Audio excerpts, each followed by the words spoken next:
We are here, we're chilling in the backyard. What we thought we would do, grab something to drink, make yourself a cup of tea, make yourself a little toaster strudel, and start seeds with us. Or just chill while we start seeds. It might not be time to start seeds in your area, but this is gonna be effectively us starting and chatting about what we're both starting this season and why we're starting it now, all the different varieties that we had talked about in a prior video. We're just gonna do. So let's go ahead and get started. What is our sort of starting stack here? A lot of people are gonna be like, what are you using to start your seeds, right? So we're using some of our own products actually, the Epic 6-cell trays, and actually we have come out now with the Epic 4-cell trays, which we'll show you in a second. But Jacques, why don't you tell us about your magic Hermit-approved seed starting mix? So what I like to do is just basically get a high quality potting mix, and then I usually will sift it to like a 1/4 inch hardware cloth just to get big sticks out. And after that, I like to throw in a little bit of worm castings and some azomite. The idea being that worm castings, azomite, will give that little bit of nutrition. Like it's not really an NPK level nutrition, but just a little taste. Just enough, yeah, basically to give that seed that little... It's kind of like the LaCroix approach to starting seeds, where you just give it that taste. You know, where like LaCroix Pamplemousse is like a grapefruit once was thrown through the air near this factory, and that's how minimal the flavor is. But anyway, so that's Jacques' mix. We have our famous seed starting boxes here. Certainly not our idea. A lot of gardeners have propagated this method of storing seeds. But from the video we did recently, we have some of those seeds are in already. Yes. So I have my stuff in from Johnny's Selected Seeds, and then we've got a special delivery from our friend Brigitte over at San Diego Seed Company. I'm still waiting on my peppers from Jim. Yes. Refining Fire chilies or super hot chilies. He has a special package coming out to me because I wanted some, and he said, no, you're getting double the amount. And so I'm not gonna say no to pepper seeds, but let's just go ahead and get started. Yeah. What are you gonna start with? So right now, I'm gonna play it safe and guess that it's gonna be a colder spring. Okay. So I'm actually going to, I guess not Why safe. are you guessing that though? A little risky. I mean, so last year I kind of went a little too hard on the tomatoes, peppers early, and it was a very chilly, not chilly, but like overcast, not very warm spring up until like June. We both did that actually. Yeah. Because I had a crop of tomatoes. My second planting of tomatoes did better. Exactly. And those are the ones I started when they should have been going in the ground. Yep. But I was starting them then. I had a huge crop of those. And the ones that I planted in February to season up for March planting or a little maybe early April planting, just they literally, not happy. I mean, so they were in the cells and they just sat here doing nothing. Yeah, straight up. And then when it warmed up, they're like, oh, it's time to go. So yeah, so I'm gonna, I guess it's not safe because I'm gonna go for more brassicas, and we've been getting these little Santa Anas, so it could backfire, I could lose everything. But I just got these new varieties and I want to try them. And most of these are heat tolerant. So I'm gonna do some of that. I'm gonna do one tomato to kind of start me off, like a paste tomato, something easy.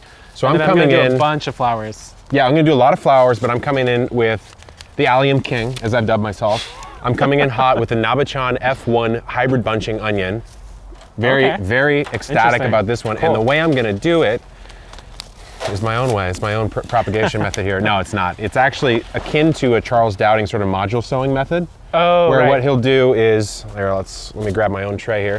What he'll do is he'll come in and he'll put like 7 to 10 in one spot. Yep. And then he'll either harvest them out or he'll just plant them out like that, and they'll kind of bunch out this way, and he'll harvest them as it comes. So, you know, like that's probably the way. Kind of thing. Something like that, yeah. Ooh, it's a lot of flowers actually. You're going a lot of flowers there.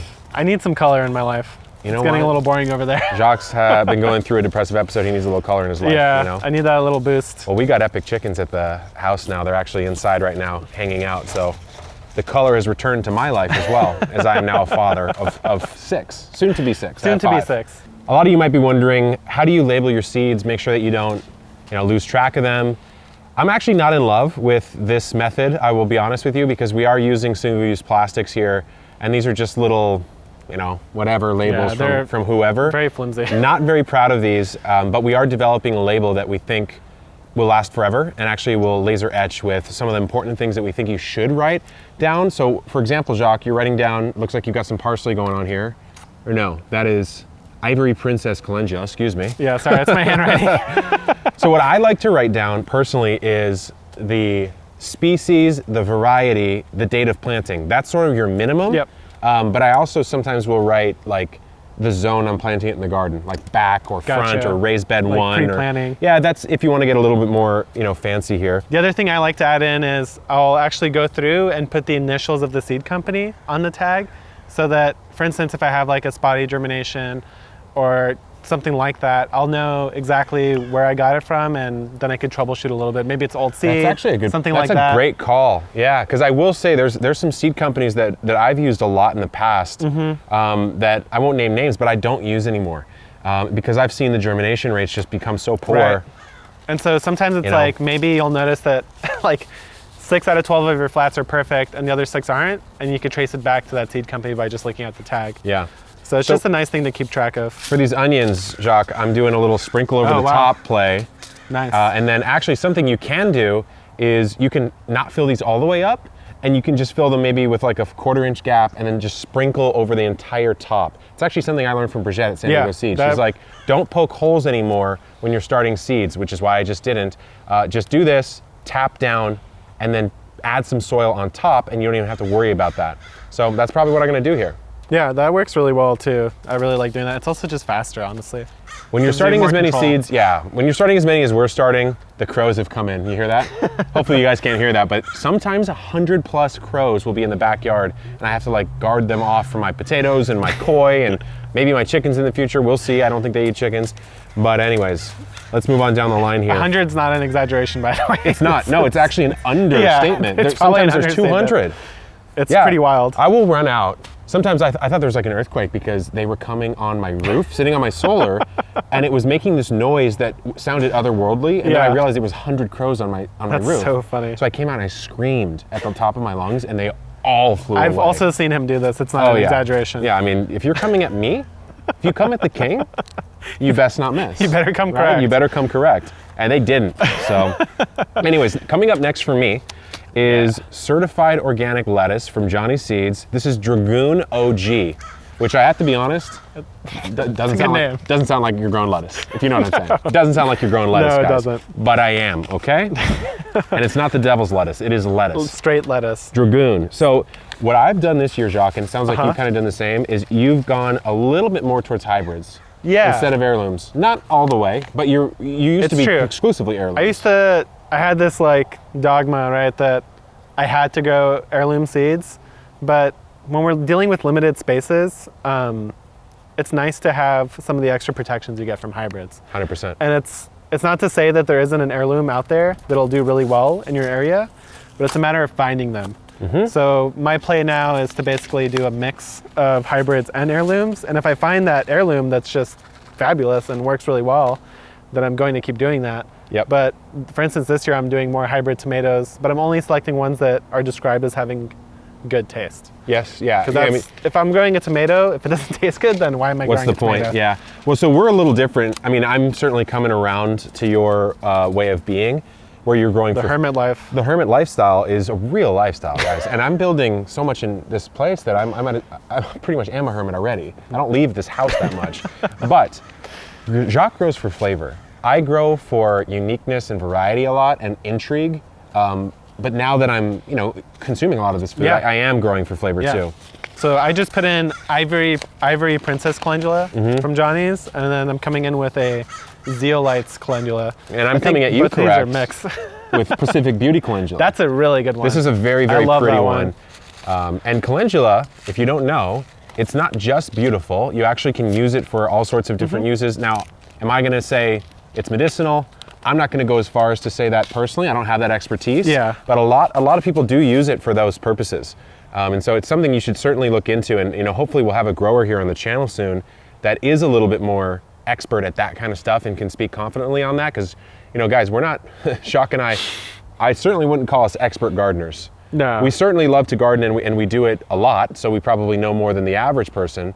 But, we're always learning. Yeah, I don't think you could really be an expert anyway. There's so much to learn. It's not possible. It really isn't. Yeah. And that's comforting. I know. Honestly, once you accept that in your life, then you're good. Yeah. You will never be an expert. You will never learn everything. And that's the beauty of what we're doing here. Yeah, and then so the calendulas, like Kevin just said, like I've picked them and put them in tea before, just because I heard that you can do it. And it has like a nice flavor. It's sort of It's very light, but when Yep. you mix it with other things, it's nice. It gives a nice color and it looks cool. Yeah. So a lot of the stuff I bought this year, I'm actually putting like a sort file over here. I can't plant it yet. So, Right. you know, I've got a popcorn. Oh, that's gonna be fun. Going to be fun.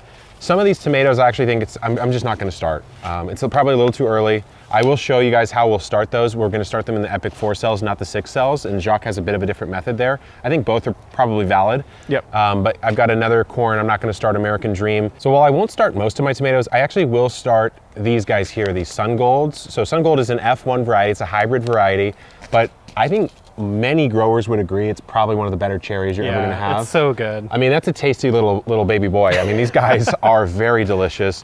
Jacques, actually, correct me if I'm wrong, but I think you overwintered a Sungold, right? Yeah, I've been picking them and they're still delicious over the winter. They're not as sweet, but they're great. Yeah. And I'll tell you what, my dog Tefra is a connoisseur. She won't eat store-bought tomatoes, but if I give her a Sungold, she's gonna be You have begging a for more. bougie dog. Yeah. Yeah, your dog is bougie. She's also eating for flavor. Yeah. So here's the thing with these. Sungold F1, this is a bit of a pricey seed. So, I mean, I looked in that package.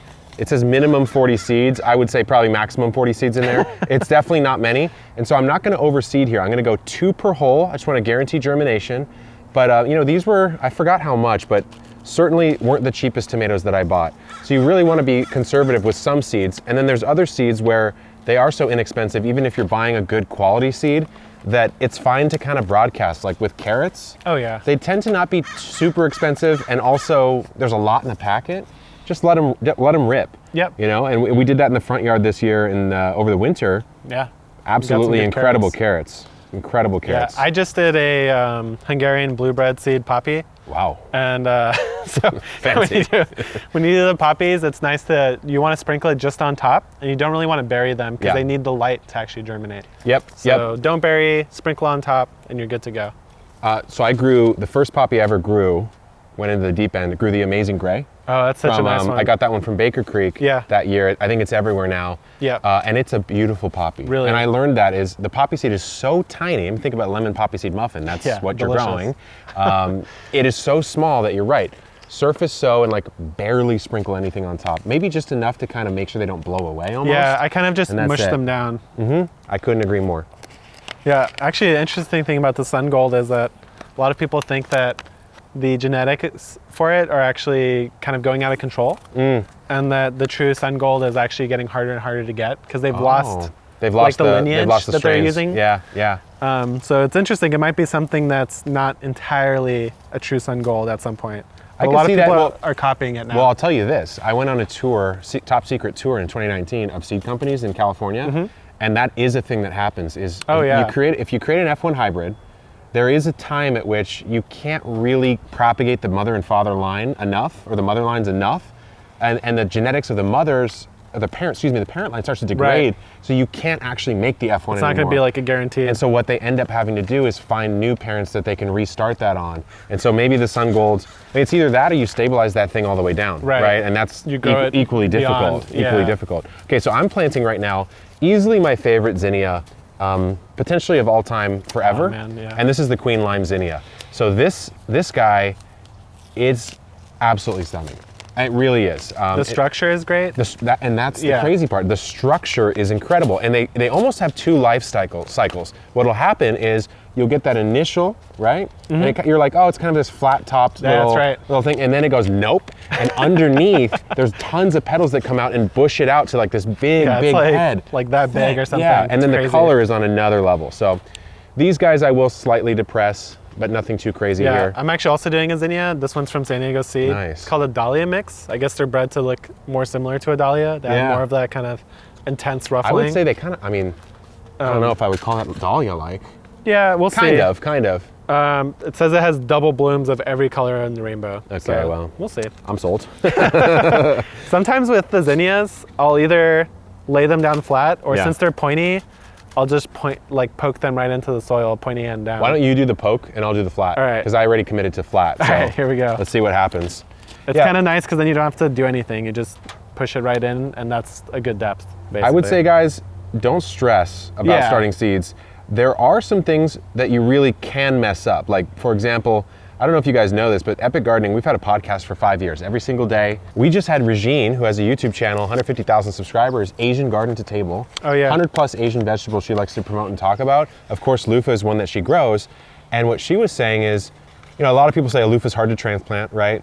She's like, no, it's really not. And she also said that what you should do is basically break the seed coat every time you germ it. Gotcha. Otherwise, you're gonna have to soak it way too long, and it might not come up in like 10 days. Yeah, exactly. Okay. So she's like, just break the seed coat a little bit, let a little moisture get in there, you get a 3-day germ every time. There you go. So, you know, there you go. That's a bonus tip. Yeah. So I've got some interesting stuff. I don't know if I should start my sunflowers now or not. I think you could probably do some of them. I think I can do some, but I'm gonna go in on some cosmos right now. Oh, actually, let's talk about this. Yeah. Getting a little heated over here, a little excited. Candy Striped Cosmos. That's a classic. Dwarf Sulfur Mix Cosmos. Common Milkweed from seed. We're putting that in 100%. Nice. Actually, the thing that's interesting about milkweed is there are some different varieties, and actually there's many that work really well in one region and not another. That's right. In our region, actually the one I should be planting is narrowleaf milkweed. That's the one in Southern California that is the true native. This one is at least not as bad as some of the others. Like tropical milkweed is the one you kind of want to avoid here. It doesn't really work. It doesn't die quick enough. And so the monarchs think that it's still time to feed from them. Their migratory pattern is disrupted. Huh. It's what I've heard. So that's interesting. I've switched off that completely. Or if you grow that tropical milkweed in an area where it doesn't die, like a high zone, then you have to kill it yourself. Interesting. That's your play. Huh. Yep. I haven't heard that one before. That's yeah. I'm actually putting in some Opus early bronze F1 hybrid Snapdragons. So some of these, some of these flowers, they get like very protected. Like this one actually has a trademark for Opus. So it's getting a little intense, but in the cut flower game, it's all about unique like colors, structure, how well it works for cut flowers. So this isn't something I would traditionally do, but I'm kind of curious in playing around with some of this stuff. I think it's important to have an open mind about what you decide to and to not grow. Yeah. Because certainly like there are things that are patented because they've been developed. Sure. And it's hard to, it is somewhat hard to argue against that because you're putting in research. I met a guy who spent 20 years planting potatoes to get one type of potato that you can actually plant from a true seed, not the seed potato. And it's like this guy put in 20 years. That's crazy. You can't just immediately copy that. I can see the argument sometimes. I want to try that actually this year. I forgot about that. Fantastic potato. I'm gonna try that out. So I think, and I'm not a geneticist in any stretch, but I think potatoes have like triploid genetics or something like that, where the crossing of them, it's very unlikely to get something super stable. And so even this potato, which is called the Clancy potato, is more of a per capita almost, like per 100 potatoes, the characteristics are somewhat similar enough to be called one variety, but they're technically not. The genetic diversity is like still kind of big. That's interesting. Yeah. Okay, I'm putting in Dwarf Sulfur Mix Cosmos. Oh, those look great. I have something similar to that, and they look really nice. And I'm going in with a Scarlet Flax. This year we learned what flax looks like when it grows. I think. Okay, you know what? This is how, so like I said, we're no experts. This is one of the dumber things we've probably done. We're learning on the fly. This is one of the dumber things we've probably done is we put in flax in the Epic 6 cells like this. Which I'm doing right now. Which I don't know, and I don't know why, is as single seeds and then planted them out like that. So the new strategies I'm putting in 4. Sure, and even that, I don't know. But basically, I mean, you'd rather scatter flax, right? Yeah, I think just that's scatter it over a plot and let it be. It actually says it on the packet, but I'm a little bit of a rebel, so. This guy, man. See if I'll tell you. I'm gonna go 4, and the reason why is because basically, it grows as like a straight vertical stalk that has some flowers on it. It needs maybe like 4 inches of space. Well, you would need, not even. I mean, you would need a field of flax. I mean, that's how it would be grown, right? Yeah, and so if it's a grainy type of crop, you're going to grow it like that, much like our spring wheat we're sitting right over there. You would want to grow it that way. This is for fun. It's for me. Hey, it's for laughs. It's for laughs. I think it'll work. I think so. I don't know if it works well, but it'll work. It will certainly germinate, and that's probably about it for you, my friend. All right, so that's how many? 8 cells of flowers. So now I'm going to be moving into some of these. So I got some flax. Eaten boy. Seeds. Oh, I'm going flowies. I'm doing some flowies. Look at this polka dot cornflower. Oh, nice. So bachelor button, AKA cornflower, is edible. I wouldn't say it really tastes like much of anything, but it doesn't harm you at all. Yeah, I've seen it in like garnishes on salads and stuff. It's really nice in a garnish. It's really nice if you take the petals, the dried petals off, you can store them in like a little spice jar, spice up whatever the hell you want. And then also, it's really nice if you just pop one of the flower heads off, pop it in a little bottle of champagne, a little glass, a little toast. A little extra touch. You know, toast to you guys. A little fancy. It works. So, and honestly, these guys are very simple to grow. And if you grow in a more natural way, like where you're just like kind of scattering things around, these will self-sow over and over and over they look again. really So nice you'll too. never run out of these guys. So I'm gonna throw in a little bit of herbage right now. Herbage? Herbage. I think that's how you say it fancy. Are you trying to, is that a variety or are you just trying to be bougie? No, these are just herbs. I got flat leaf parsley, Okay. a classic. Yep. And then the Long Island Mammoth dill, another classic. That's a good one. Yeah. That's actually a really good one. So I forgot. I could have sworn I ordered it, but I guess I didn't. I totally forgot. I recently kind of realized that when it comes to dill, most of the varieties that we buy, like this one, are bred for the large flower heads and the seeds, because the seeds and flowers are used for pickling, all sorts of things. Yeah. But what they have is something called the leaf dill. So it produces more of just the leafy foliage. And in our house, we actually prefer that for the most part, like for daily cooking. It's a good tip. Yeah, grow, so I'm grow gonna get something varieties like that. that accentuate the feature of the plant you actually care to eat. That's a great tip. So I'm still in flower world here. I'm gonna put, oh, have you seen this? Sweet dwarf pink alyssum? Oh, maybe I'll save a cell over here. I don't know about that. I think I might be using all these seeds, I'm sorry. But I will say this. I'm a big fan. You know, honestly, and to your credit, you introduced me to alyssum. Specifically, Jacques' technique was to interplant with tomatoes. But I've noticed, first of all, that works. Yeah. As does interplanting many things with tomatoes. We're actually going to do a full guide at some point on planting just the things you should plant, you know, in between your tomatoes this season. But Yeah, that's a great idea. But alyssum is really, really good for bringing in like hoverflies and these smaller beneficials that end up having a really good effect on that bed in general. Yes, so I would almost absolutely. say, start a bunch and just pop them into little corners of your beds or your rows, however you're gardening. Works really, really well. Only caveat is that it self-seeds easily, but it's also very easy to get rid of. You just pull it has out, like almost yeah. no root system. Yep. And the hoverflies are great with tomatoes specifically, because those little parasitic wasps are the ones that actually get the tomato hornworm and like kill it basically. Yep, the brackened wasp, I believe it's called. That's right. Yep.